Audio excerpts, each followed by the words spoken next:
sua tribo, de onde que você veio, onde é que localiza-se, né, a sua tribo indígena? Eu sou Eduarda Feijão da Chá, sou estudante de letras aqui na UFBA. Eu sou indígena do povo do Chá, que é um povo que fica localizado ao norte da Bahia, no município de Rodelas, às margens do Rio São Francisco. Nós chamamos de Alpará, o Grande Rio. Na minha comunidade, a gente vive num espaço de terra de 50 hectares. Somos 1000 indígenas. Nossa língua é o Tubuquá, mas que hoje para a gente é uma língua adormecida devido todo o processo de catequização, jesuítas, capuchinhos. Tem alguma música, algum ritual que você faz de abertura na sua tribo que você poderia contar pra gente? Sim. Para também apresentá-la, falar um pouco da sua acessibilidade. Eu preferia estar com o maracá, que é meio complicado cantar, mas eu não vou tentar cantar. Bem, esse canto, ele foi feito por minha mãe, não está na nossa língua, tá em português. Na verdade, muitos dos nossos cantos, eles não podem ser cantados. Os não índios não podem ouvir.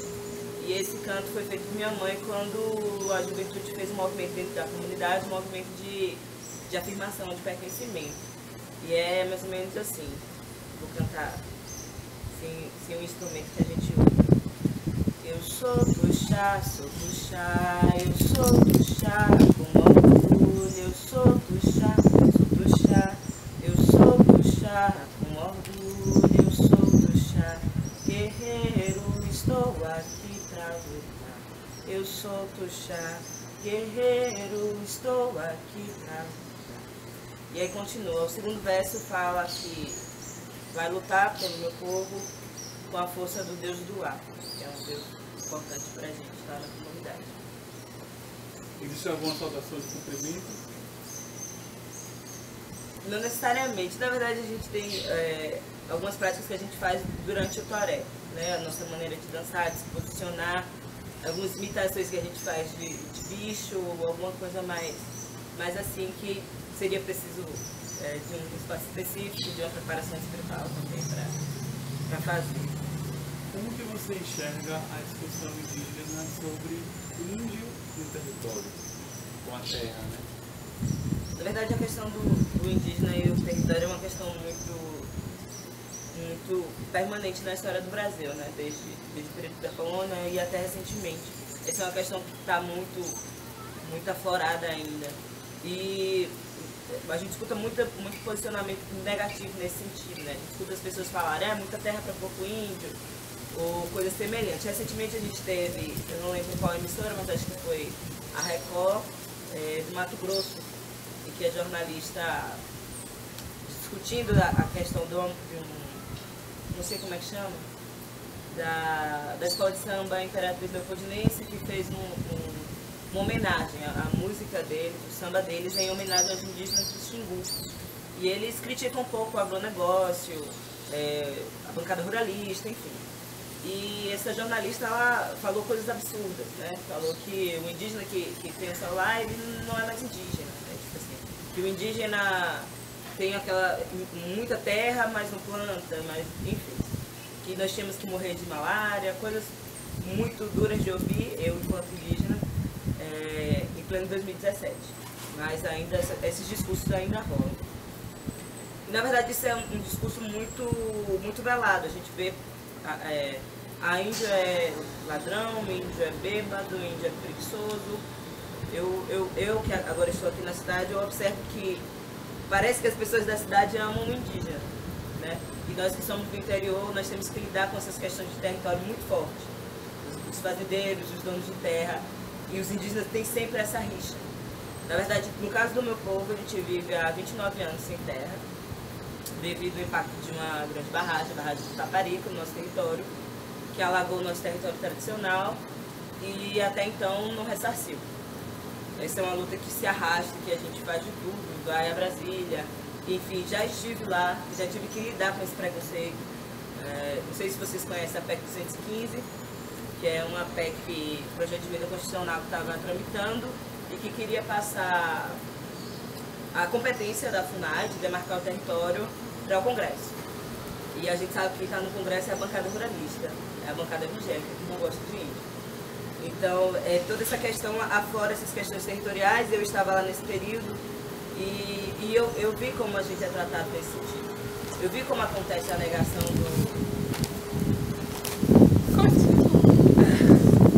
do indígena nesses espaços, né? E é difícil falar sobre território, eu que nasci numa área de 50 hectares. Né? Nós não temos terra, nós não temos espaço para plantar nossas ervas medicinais, nós não temos mais onde fazer certos rituais que fazíamos no antigo território. E a gente entende que a terra é primordial. Não dá para se conceber o indígena sem terra. Porque a terra ela vai para além das relações de plantio, de colheita, do que a terra dá ao alimento.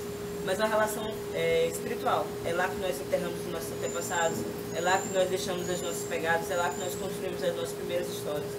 Então a relação territorial ela é muito importante para o indígena nesse sentido, porque vai além do que o indígena, do que o não entende, né, de capital, do que a terra dá, de colher, de vender, enfim, do que o agronegócio está fazendo, grandes plantios de soja em terras indígenas no Mato Grosso. E acho que é por isso que é tão difícil o não indígena entender porque é que o indígena precisa tanto da terra. Porque nós realmente, muitas comunidades, elas não fazem plantio, elas não plantam.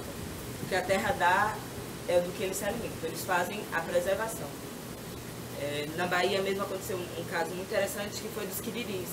Eles retomaram a área de terra grande, que era, não lembro agora o município qual era, e depois de uma década todo o ecossistema tinha mudado. Porque eles conseguiram revitalizar aquela área, conseguiram tirar a ideia da monocultura, de desgaste do solo. Enfim, a terra é essencial para o povo indígena, é essencial para que se perpetue as nossas práticas culturais, para que nós continuemos sendo quem somos enquanto povo, enquanto nação. Como que você enxerga, Tuxá, a mulher indígena, né, nos tempos atuais? Mudou muita coisa ou ela continua ainda, né, dentro daquele processo, né, que a gente está acostumado a ouvir?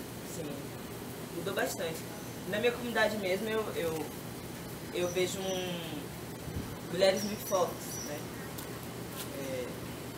Em 88, quando a nossa terra tradicional foi inundada e que a gente teve que ir para uma nova terra que fica... É difícil falar, mas digamos que daqui para lá é a área indígena e de um portão para lá é a cidade de Roberto, onde está a nossa comunidade. Quando a gente veio para esse território, a gente perdeu muitos idosos. Os principais anciões nossos morreram de desgosto, de depressão. O ritual Tuxá ficou muitos anos sem ser realizado.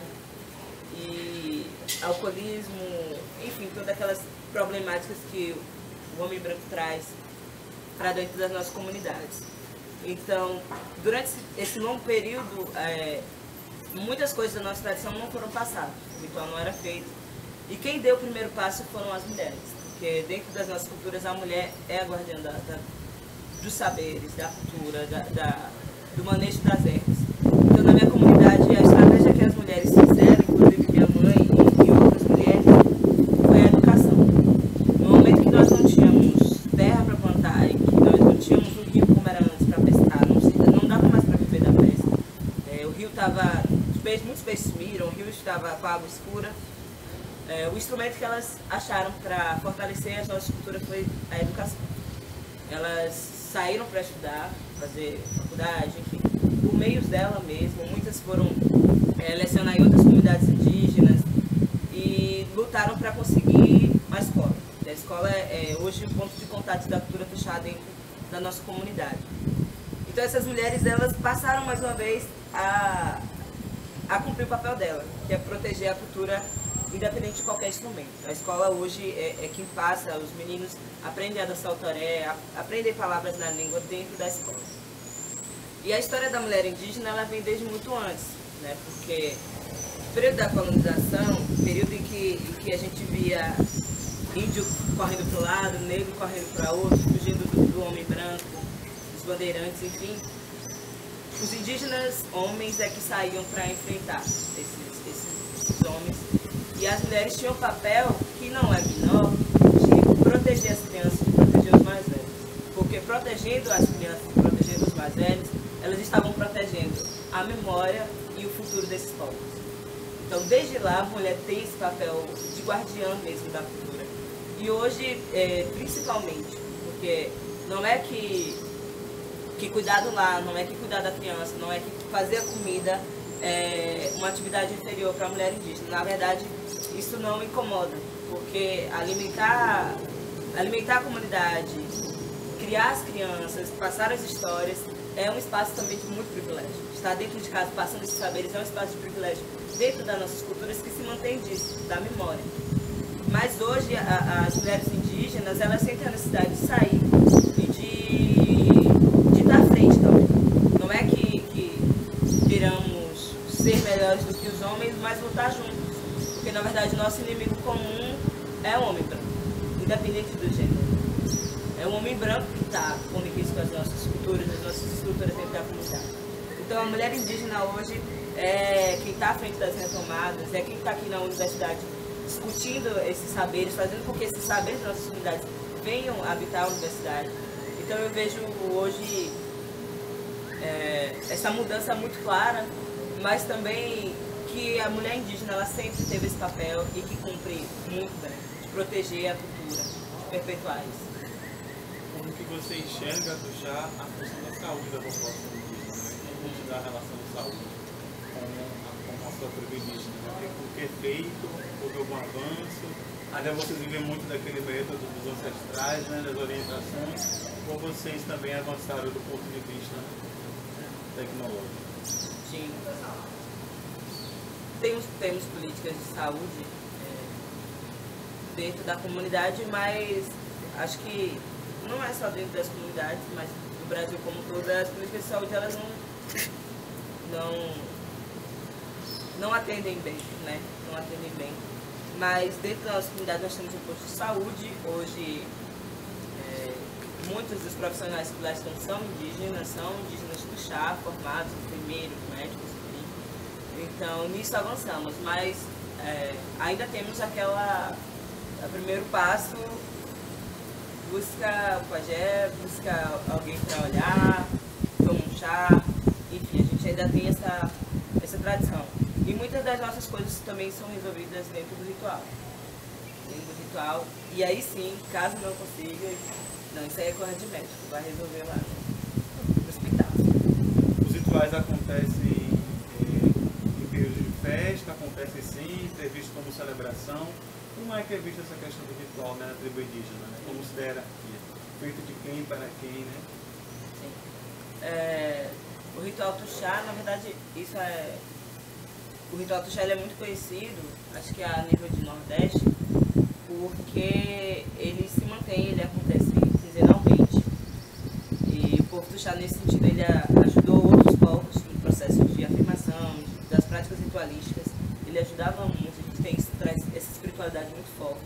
É tanto que, como eu falei, vários dos nossos cantos não podem ser cantados, a gente não tem permissão para cantar em certos espaços, porque eles trazem, são cantos que são cantados há centenas de anos, né? Então trazem uma força muito grande, uma força espiritual muito grande. E nós fazemos esse ritual em 15 dias, mas tem outros rituais, são rituais ocultos, né? As pessoas não indígenas não podem ver, não podem participar. E tem um toré, que é o ritual de festejo mesmo, que é onde a gente dança em qualquer lugar, faz o caldo, a gente faz uma bebida lá, caldo e vinho de jurema. E é basicamente isso. A gente está tendo uma dificuldade na questão do ritual hoje dentro da nossa comunidade, mais uma vez devido à falta de território, né? Porque hoje lá há muita circulação de não índios, já aconteceu da gente estar no ritual e não indígenas ficarem batendo na porta ou ficarem falando insultos, coisas desse tipo. A gente ainda tem que passar, né? Tem que viver. Mas a gente ainda está na luta de que a gente vai conseguir um território nosso e poder fazer as nossas práticas culturais como antes. Né? Como que você observa esse contato dos índios com o homem branco, né? Até que ponto você vê isso como parte positiva, né? chega em Porto Seguro, você vê muitos índios já com algumas culturas dos homens brancos, e que, claro que a gente não quer ser hipócrita, cada um vai buscando o seu melhor, mas isso até que ponto é importante, né? No sentido de tradição, no sentido também de cultura, identidade essencialista, né? Tem uma frase muito importante de um indígena que diz assim: eu posso ser quem você é sem deixar de ser quem eu sou. Ou seja, eu posso usar óculos se eu não enxergo bem. Eu posso usar o celular se eu preciso manter contato com a minha comunidade estando aqui estudando em Salvador. Eu posso fazer os meus trabalhos no notebook sem perder a minha identidade indígena. Então, hoje eu observo, a gente escuta isso diariamente. Eu lembro que no meu primeiro dia de aula aqui na UFBA, o colega virou pra mim e falou, eu falei que eu era indígena, e ele falou: mas você não parece índio. Sua roupa não é de índio. E ele olhou pra minha sandália, eu estava usando uma sandália de couro, eu não sei nem o que ele pensou. Mas ele falou que minha sandália de couro era de índia. Sabe, as pessoas trazem uma imagem do que vem a ser o índio. Na verdade, essa discussão eu adoro porque eu observo que o homem, o sujeito criado na cultura ocidental, ele só consegue conceber dois indivíduos, que é o mesmo, que é aquele que é igual, e o outro. E nesse caso, o outro aqui somos nós. E no momento que nós somos o outro, nós temos que atender a algumas expectativas. Porque eu vejo dessa maneira. Porque no momento que nós estamos portando o celular, no momento que nós estamos na universidade, parece que nós estamos se tornando iguais. Só que não. Nós não estamos nos igualando a um lugar. Na verdade, nós estamos usando alguns instrumentos que são deles, mas isso não mexe com a nossa ciência. Então, acho que o medo deles de que nós tomamos espaço, tomemos esse espaço que é de privilégio deles durante muito tempo, né? E aí eu vejo que no momento em que esse homem branco, ele vê a gente como outro, ele se acha no direito de criar expectativas. E essas expectativas são o quê? Essas expectativas é aquele imaginário que a gente vê, né? Que foi forjado. Eu, matutando, cheguei à conclusão de que o que a literatura fez no intuito de criar uma ideia de nação foi fazer meio que um truque de mágica. Porque no momento em que eles criaram um índio imagem, um índio que eles inventaram, um índio com características europeias, um índio bonzinho, um índio fantasia, né, mítico mesmo, eles apagaram o indígena real. Eles fizeram pior. Eles não só silenciaram as nossas vozes, eles criaram alguém para estar no nosso lugar. Então esse índio imagem, ele cobre os de verdade. No momento que a gente está, desde lá, desde Iracema, desde o período, os índios já estavam numa situação de extermínio. Mas o que se via era um índio imagem, um índio bonito, Iracema, uma índia. E aí a gente vê também a infantilização dos indígenas, a hipersexualização de nossas mulheres. A gente vê isso em Iracema, a gente vê isso no PI, que pede para ser batizado. A gente vê isso muito forte. Então, toda essa carga, ela está muito forte dentro do imaginário do brasileiro. Quando eu falo que eu sou indígena, as pessoas associam logo a Iracema. Fala logo Pocahontas, Tainá do filme. Então, assim, tá muito atrelada a esse índio imagem da tela. E o real, ninguém se vê. E isso é muito interessante, e é muito interessante que continue se perpetuando para o homem branco, porque enquanto as pessoas ainda estão se perguntando se existe índio, se índio pode usar celular, se índio pode ter cabelo cacheado, os índios de verdade estão fazendo retomada, estão morrendo lá, fazendeiro matando índio. Então, assim, por isso que essa imagem ainda se arrasta, de uma maneira muito cruel, muito perversa, muito perversa. É curioso a gente ver várias Iracemas registradas em cartórios, ubirajaras, enfim, e as pessoas esquecem de lembrar das nossas mulheres indígenas, que são guerreiras e que são reais, né? Tuíra Caiapó, que levantou um facão para um engenheiro que ia fazer Belo Monte, seu território, que estava protegendo a sua casa, fazendo seu papel de mulher. Célia Tupinambá, que está à frente de retomada, que foi presa, que foi uma liderança criminalizada. Então, assim, essas guerreiras reais, elas são silenciadas. Não são elas que estão na boca do povo. Não são elas que estão. Então, eu vejo muito nesse sentido. Quando eu ando na rua, as pessoas fazem... O que é isso? entendeu? Eu fico me perguntando o que é que essas pessoas pensam que eu sou. Será que eles acham que isso é uma forma de falar comigo, de se comunicar? Então, assim, hoje eu observo que todo esse imaginário, toda essa ideia que se tem do índio, ela serve para distorcer quem nós somos e deixar a gente no mesmo lugar. Só que nós não estamos e nunca estivemos. Porque desde o período da colonização, o índio ele não se mantém calado, ele não se mantém estático. Culturas são móveis, culturas se transformam. Então, assim, eu hoje estou aqui em Salvador. Inclusive, Salvador é uma cidade indígena, mas que você não vê. É totalmente apagado. Você vai nos espaços, poucas coisas que você vê. Essa memória do que veio a ser o índio aqui, a presença do indígena em Salvador, você não vê também. Parece que se apagou. Então, assim, esse imaginário ele é tão contraditório, tão perverso, que ele não dá lugar para o índio real. Porque, assim, uma hora o índio tem que viver na mata, praticar andar nu, enfim, ter o cabelo liso, o olho puxado. Mas se o índio sai disso, se o índio tem celular, ele deixa de ser índio. Então, assim, qual é o lugar do índio hoje? Se aqui nossas terras estão sendo tomadas, garimpeiros estão entrando no nosso território, a gente não tem condições de viver lá, barragens inundam os nossos territórios, como viver? Como eu poderia viver no meu território hoje, 50 hectares, que eu não sei nem onde eu vou morar lá? Eu não sei nem como eu posso voltar para lá. Então, assim, no momento que a gente vê que as nossas reservas estão sendo atingidas e que nós não temos mais tanta perspectiva lá, a gente tem que sair. Agora a gente tem que sair, não é sair para ficar aqui, a gente tem que sair para buscar instrumentos de luta. Então, assim, eu hoje adoraria estar na minha comunidade, com a minha família, mas no momento em que eu vejo que lá eu não posso fazer muito, eu sentir a necessidade de sair. Então, hoje eu observo que a mesma caneta da literatura, a mesma caneta do juiz que negligencia os nossos direitos, que silenciou as nossas vozes, que escreveu as narrativas que falavam de nós, em nenhum momento sem a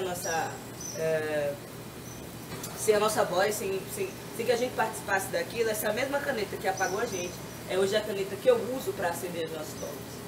Então, assim, esse é o instrumento que a gente vem buscar aqui. Então, a intenção, essa relação com o homem branco é de poder usar esses instrumentos de vocês. A internet, a tecnologia, ela hoje tem um papel fundamental e eu uso muito disso na minha comunidade. Eu gosto de fazer vídeo, eu gosto de registrar em fotografia. Eu gosto de estar o tempo todo gravando os idosos, enfim, porque a memória nossa, que é oral, é muito frágil nesse sentido. Então, o livro que vocês estão trabalhando do Davi Copenau é maravilhoso. Porque além de ser um indígena narrando, tendo o poder, porque narrar é exercer poder, tendo o poder de contar de onde ele vem, de como é, desse saber chegar até aqui, vocês estudantes de letras, podendo lidar com esse saber indígena, isso é maravilhoso. Ele mostra que as coisas estão mudando. Escritores como Daniel Munduruku, Eliane Potiguar, enfim, essas pessoas elas estão cobrindo lacunas, né? Hoje nós temos esse poder de falar por nós, dizer quem somos nós. Hoje não precisa que ninguém fale.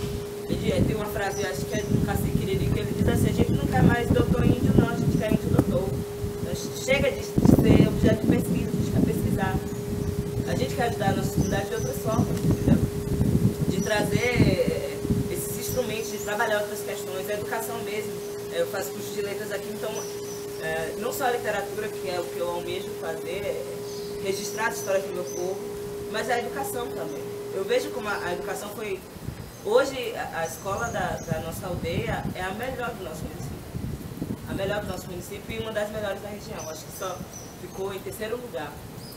Então, assim, a gente vê como isso avança. Porque a nossa maneira de ensinar não é só prova e nota.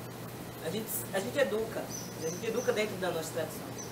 Então, quem está lá, o aluno, a professora conhece o aluno, conhece a mãe do aluno.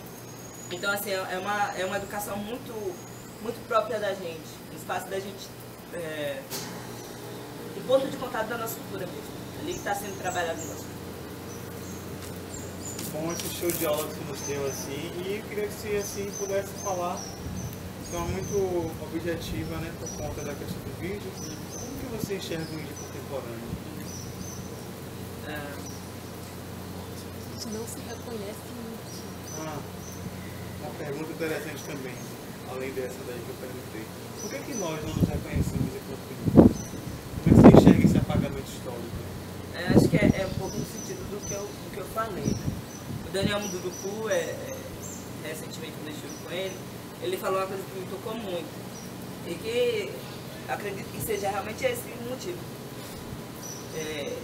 O brasileiro ele não se reconhece como índio porque no momento que ele vê o índio, que ele olha para o índio, é como se ele olhasse para o espelho e que mostrasse todo o passado. E eu vejo também que muitos brasileiros eles não conhecem esse passado. Eu vejo as pessoas acharem que a gente aceitou falar português porque a gente quis. Porque, enfim, não entende que foi uma língua imposta. Não conhece o genocídio que foi lá atrás, se perpetua até hoje. Então essas pessoas elas não conhecem o passado e às vezes eu percebo que elas não conseguem se reconhecer como índios porque índio remete a passado. Porque as pessoas ainda têm aquela ideia de que índio é algo que ficou lá atrás, é algo que não se move, é estático mesmo, é uma cultura estática. Então eu observo que essa ideia de não se reconhecer, de não se enxergar como índio, é mais devido a esse apagamento, é mais devido a esse silenciamento mesmo. Mas não se reconhecer é uma coisa, mas a cultura indígena está em tudo. A principal saudação do brasileiro é oi, oi é tupi. Então assim, está em tudo, a nossa rede, a nossa alimentação, a nossa maneira de ser, a gente toma banho todo dia, né? É um hábito indígena, o açaí, enfim, tá em tudo. Mas as pessoas, acho que talvez por isso, por ser uma coisa que já está tão entranhada, que a gente não sabe onde começa e nem onde termina. Esse pertencimento. A gente escuta muito falar, eu lembro que uma vez, eu acho que eu fui até um pouco cruel com uma moça que eu estava na Universidade Estadual de Feira de Santana, que eu estudei lá um tempinho, e a moça falou, né, a menina falou, meu avô dizia que minha mãe, ou que minha avó, foi pegar dente de laço.